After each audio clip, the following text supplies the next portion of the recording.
petit chat, te revoilà? Alors au menu, bac spécialité maths métropole 20 juin 2024, exercice 4 de géométrie dans l'espace. Je te rappelle que dans cet exercice, tu dois démontrer si des affirmations sont vraies ou fausses. Dans cette troisième vidéo, on va s'attaquer à l'affirmation 3. On te dit les droites AC et BH sont séquentes. Alors d'une manière générale, quand tu te trouves dans un repère orthonormé de l'espace et que tu connais une représentation paramétrique des deux droites, pour déterminer leur position relative, il faut que tu vérifies les points suivants. D'abord, tu prends un vecteur directeur de chacune des droites et tu regardes si ces deux vecteurs directeurs sont collinéaires ou pas. Si les deux vecteurs directeurs sont collinéaires, cela signifie que les droites sont parallèles. Te reste alors à déterminer si elles sont strictement parallèles ou confondues. Pour ça, tu prends un point d'une des droites et tu vérifies s'il appartient ou non à l'autre droite.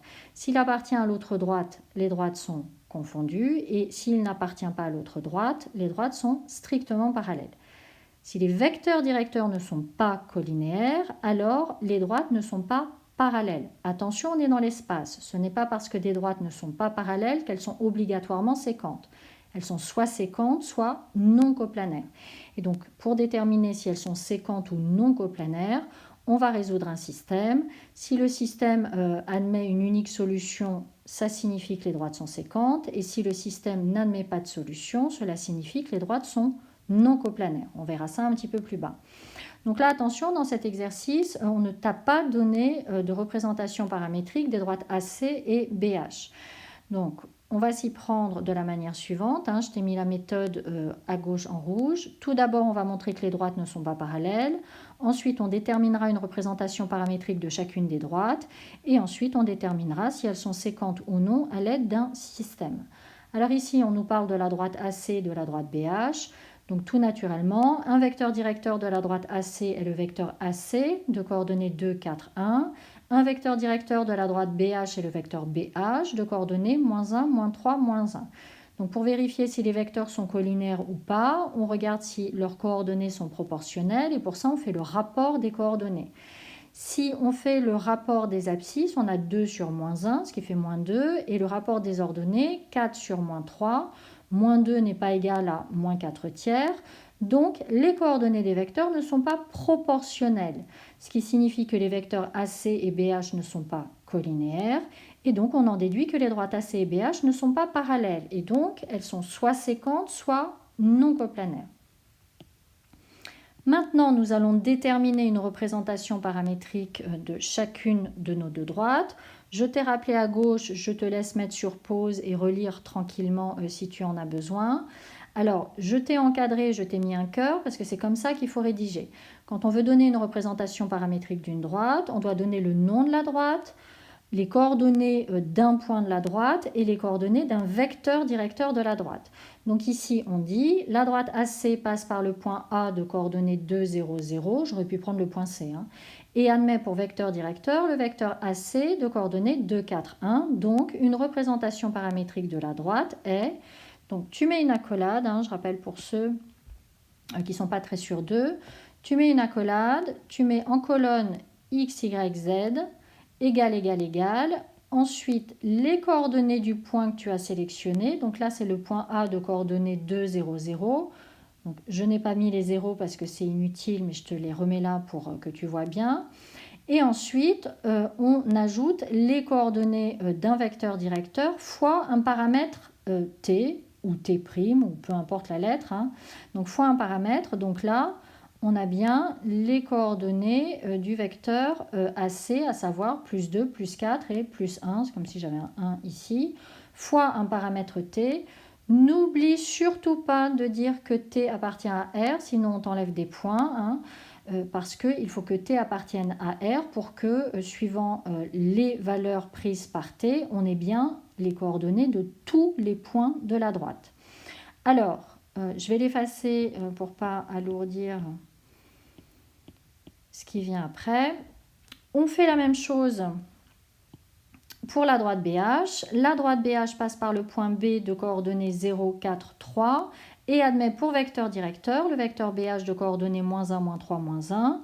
Donc, une représentation paramétrique de la droite est, tu mets le nom de la droite, une accolade, et là pareil, X, Y, Z en colonne. Ensuite, on a les coordonnées du point B, 0, 4, 3. Et ensuite, on a les coordonnées du vecteur BH, moins 1, moins 3, moins 1, fois un autre paramètre. Là, c'est le paramètre T'. Et je n'avais pas vu, en rajoutant mon cœur, qu'on ne voit plus le T' appartenant à R. Donc là, très important, toujours dire que le paramètre appartient à R. Alors maintenant, il va falloir qu'on détermine si ces deux droites sont séquentes ou pas. Donc si elles sont séquentes, ça veut donc dire qu'elles admettent un point d'intersection et les coordonnées du point d'intersection vérifient les deux systèmes puisque le point d'intersection appartient aux deux droites. Donc l'abscisse que l'on a ici et l'abscisse que l'on a ici est la même pour le point d'intersection. Et donc dans notre système, on va écrire 2 plus 2t égale moins t'. Ce sera la première équation de notre système. Ensuite, l'ordonnée qui est ici doit être la même que l'ordonnée qui est ici, puisqu'il s'agit de l'ordonnée du point d'intersection. Et donc, on va écrire 4t égale 4 moins 3t', ce qui est la deuxième équation de notre système. Et pour finir, les cotes doivent être les mêmes pour le point d'intersection. Et donc, on va écrire t égale 3 moins t', et ce sera la troisième équation de notre système. Donc c'est ce qu'on dit après. On dit déterminons si le système S suivant admet une solution. Donc on a 2 plus 2t est égal à moins t', 4t égale 4 moins 3t', et t égale 3 moins t'. Donc là, comme tu as vu, j'ai surligné t égale 3 moins t'. Donc on va pouvoir, dans la première et dans la deuxième équation, remplacer t par 3 moins t'. C'est ce que je fais à l'étape suivante. Donc dans la première équation, je remplace mon t par 3 moins t', c'est ce que j'ai surligné en bleu. Et dans la deuxième équation, je remplace aussi t par 3 moins t', c'est ce que j'ai surligné en bleu. Ensuite, on va faire le calcul.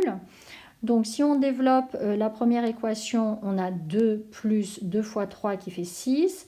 Et on a 2 fois moins t' qui fait moins 2t'. Et si on écrit ça à droite, ça nous donne 2t' moins t' à droite.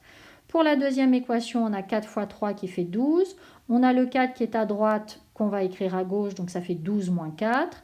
Ensuite, on a 4 fois moins t', ce qui fait moins 4t' qu'on écrit à droite. Et on a 4t' moins 3t'. Et donc, quand on résout la première et la deuxième équation, on trouve t' égale 8, t' égale 8. Donc, on a trouvé la même valeur pour t'. Donc, ça signifie que le système est compatible. Puisqu'on a la même valeur pour t', maintenant on peut calculer la valeur de t. On sait que t est égal à 3 moins t', c'est-à-dire 3 moins 8, et donc est égal à moins 5. Notre système est compatible, c'est-à-dire qu'il admet une unique solution. C'est notre couple, moins 5, 8. Si nous n'avions pas trouvé la même valeur pour t' dans la première et la deuxième équation, nous aurions dit que le système n'est pas compatible et qu'il n'admet pas de solution. Donc dans ce cas-là, nous aurions dit que les droites sont non coplanaires. Là, le système étant compatible, on sait que les droites sont séquentes. Donc on pourrait s'arrêter là, seulement on donne toujours les coordonnées du point d'intersection quand on sait que les droites sont séquentes. Et donc pour ça, soit on prend la représentation paramétrique de la droite AC qu'on a fait plus haut, soit la représentation paramétrique de la droite BH. Donc là, j'ai rappelé la représentation paramétrique de la droite AC qu'on a calculée plus haut et qui a été donnée avec le paramètre t. Donc, dans les équations de cette représentation paramétrique, on remplace t par moins 5. Et donc, c'est ce que je fais en dessous. Et ça nous donne donc x égale moins 8, y égale moins 20 et z égale moins 5. Et donc, moins 8, moins 20, moins 5 sont les coordonnées du point d'intersection des deux droites. Donc remarque, on aurait pu faire la même chose si on avait remplacé t' par 8 dans la représentation paramétrique de la droite BH trouvée plus haut. Et donc maintenant on peut conclure. On en déduit que les droites AC et BH sont bien séquentes en un point de coordonnées moins 8, moins 20, moins 5. Et donc l'affirmation 3 est vraie. On se retrouve dans la prochaine vidéo pour la dernière affirmation de cet exercice.